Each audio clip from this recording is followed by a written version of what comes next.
Hi everyone, and welcome to the safe space of Nordic Light Reiki. Autumn is in full swing. It's even at the point where most of the yellow leaves are gone, which is sad because I really enjoy autumn, but I also enjoy winter, and I'm hoping for a really crisp and cold winter. So let's see if that happens. It happened last year. Just praying that it will happen. In today's video, I will cover a topic that has been really on my mind during 2020 and 2021. The two insane years that we are all going through that has really made a lot of us think about what is important in life and where we want to put our energy. I have really been diving deep, mainly because I had the concussion right when all of this started last year. And I really had to prioritize where I put my mental activity and all the physical activity I was doing. So I feel like I have had a really intense period of just scanning my body and life from top to toe and just filtering out what is not necessary to keep inside. I have been a hoarder in my life of things, but I also realize I've been a hoarder of behaviors that don't give me anything or give anyone else anything that matter. I have listed major life lessons for me at 33 that I'm realizing and working to actively change that behavior, let's say. So let's go. Number 1 is the concept of duality. Is something that I notice everywhere, to the smallest particle in the universe leading up to human behavior. I really feel that duality exists everywhere, in every aspect. And what can we translate duality to? I would say balance, yin and yang, plus and minus. And right now I'm very abstract, but I'm going to tell you an example of where I feel that this plays in. For example, if you noticed people's reactions the last 2 years, actually it doesn't even matter what topic it is, I've seen this resistance versus resistance and then clash, no matter the topic. And I have a feeling that in this resistance with the two sides, because that is the common theme, clashing because they both have their walls up. That means that the walls are just growing higher.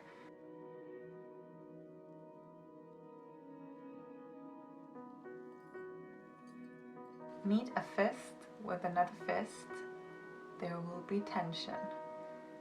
Meet a fist with a soft embrace, the fist will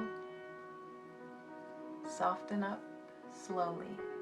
And this is something that I have really been observing and practicing myself.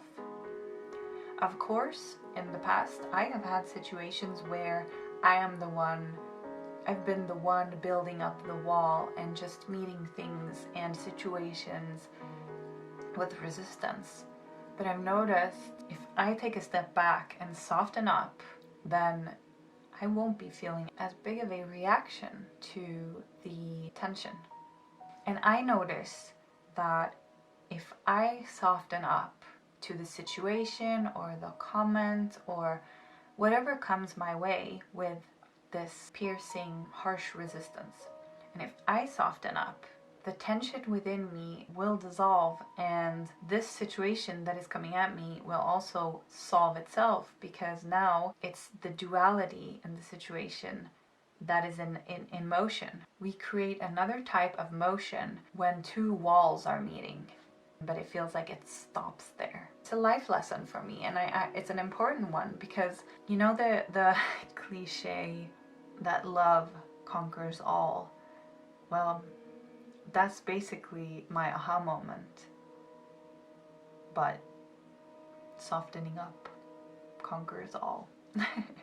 So there's something beautiful with being soft, and that also means that you're able to listen more, you're able to take in more and understand more, rather than when you come in from a aggressive point of view, or panic or anger, like all these quick emotions, and you act irrationally. You're not able to really think clearly.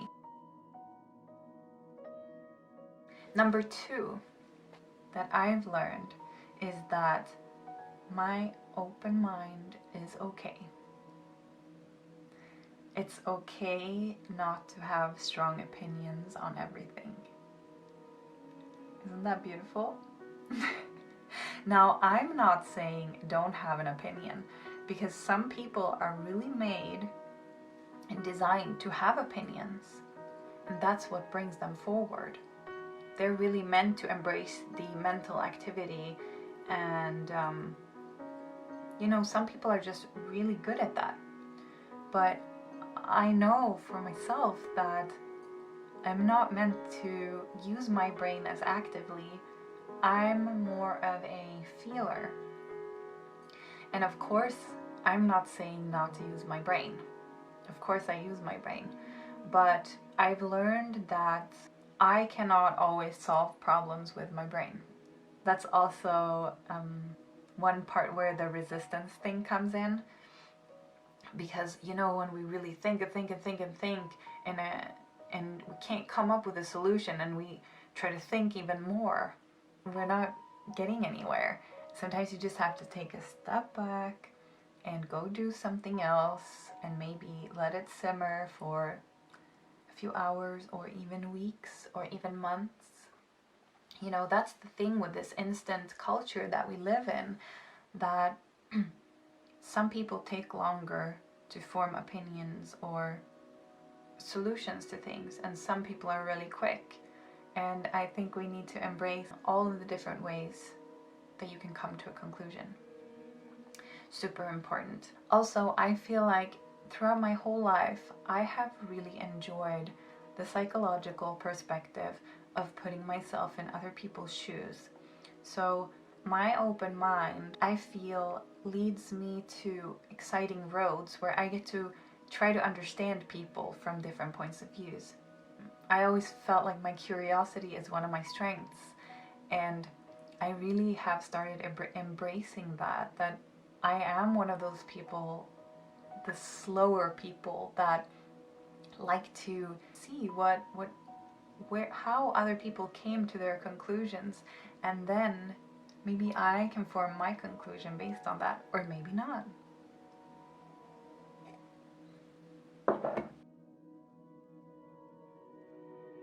Number 3 in my list, and that is people pleasing. A big no. So people pleasing is something that many of us, including myself, have learned through different happenings in our lives where we had to survive in a certain level. And I learned this behavior when I was a child, which means that it's really hard to even be aware that you are doing this. Why is people pleasing so bad? Well, first of all, you are not being your authentic self, because you are constantly thinking about what you think someone else wants. Usually it's not even what that person wants, it's what you think that person wants and needs. It's very draining for your energy to always be analyzing what you think other people want from you or need from you. And most often, it's not even what they want. So one could argue that you are really putting your energy in the wrong things. So when you're not being your authentic self, then who are you being? You're being someone you think you should be. So for your own self and for everyone around you, being aware that you are enough is, oh, I wish more people could feel that they are enough, because there's such power in that. When you are able to be yourself, you're able to use your strengths that you have within you. So just being aware, first step, and then taking slow action to realize where in your life are you people pleasing? Where in your life are you not being authentically you? Hello, Paulina from the editing room here. I just wanted to conclude this video by saying that I hope that you got some new thoughts on these topics, and do share in the comments if you have some major learnings that you're taking with you from 2020 and 2021 into your life. I would be really glad to read them. Thank you for watching this video. I hope you have a lovely day and see you soon. Bye.